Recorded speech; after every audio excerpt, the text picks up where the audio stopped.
സംസ്ഥാനത്ത് ഇന്ന് ഞായറാഴ്ച ദിവസം കനത്ത മഴ. ഈ ജില്ലകളിലെ വിദ്യാഭ്യാസ സ്ഥാപനങ്ങൾക്ക് നാളെ അവധി ലഭിച്ചേക്കാം. അതിൻ്റെ ഏറ്റവും പുതിയ അപ്ഡേഷനാണ് ഇന്നൊരു വീഡിയോ ഭാഗത്തെ.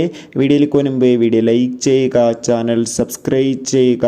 ജൂൺ ജൂലൈ മാസം OTT റിലീസ് ചെയ്യുന്ന ചിത്രങ്ങളുടെ വീഡിയോ നമ്മുടെ ചാനൽ ഭാഗം പരിശോധിച്ചാൽ നിങ്ങൾക്ക് കാണാൻ വേണ്ടി സാധിക്കുന്നതായിരിക്കും. സംസ്ഥാനത്ത് ഇന്ന് ഞായറാഴ്ച ദിവസം വിവിധ ജില്ലകളിൽ ശക്തമായ മഴ ലഭിച്ചിട്ടുണ്ടായിരുന്നു. കാസർഗോഡ്, കണ്ണൂർ, ഇടുക്കി, വയനാട്, മലപ്പുറം, തൃശ്ശൂർ തുടങ്ങിയ ജില്ലകളിലൊക്കെ അത്യാവശ്യ തോതിൽ മഴയാണ് ഇന്ന് ലഭിച്ചിട്ടുണ്ടായിരുന്നത്. മഴ കാരണം ഏവരും പ്രതീക്ഷയോടെ കാത്തിരിക്കുന്നത് വിദ്യാഭ്യാസ സ്ഥാപനങ്ങൾക്ക് അവധി പ്രഖ്യാപിച്ചോ ഇല്ലയോ എന്ന്. നിലവിൽ കിട്ടുന്ന റിപ്പോർട്ടുകൾ പ്രകാരം ജില്ലയിൽ ദുരിതാശ്വാസ ക്യാമ്പുകൾ നടക്കുന്ന വിദ്യാഭ്യാസ സ്ഥാപനങ്ങൾക്ക് മാത്രമാണ് നാളെ അവധി പ്രഖ്യാപിച്ചിട്ടുള്ളത്. മിക്കവാറും നാളെ ഏതെങ്കിലും ജില്ലകൾക്കൊക്കെ അവധി ലഭിച്ചേക്കാം. ആ ഒരു അപ്ഡേഷൻ വന്നാൽ ഉടൻ തന്നെ നമ്മുടെ ചാനൽ ഭാഗത്തിലൂടെ നിങ്ങൾക്ക് അറിയിക്കുന്നതായിരിക്കും.